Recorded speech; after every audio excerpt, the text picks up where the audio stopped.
आहे तुझ्यावर.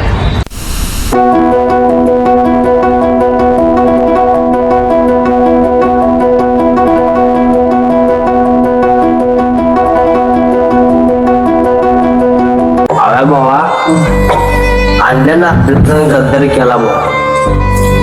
आपल्या मैत्रीपेक्षा जास्त प्रेम तिच्यावर केला भावा.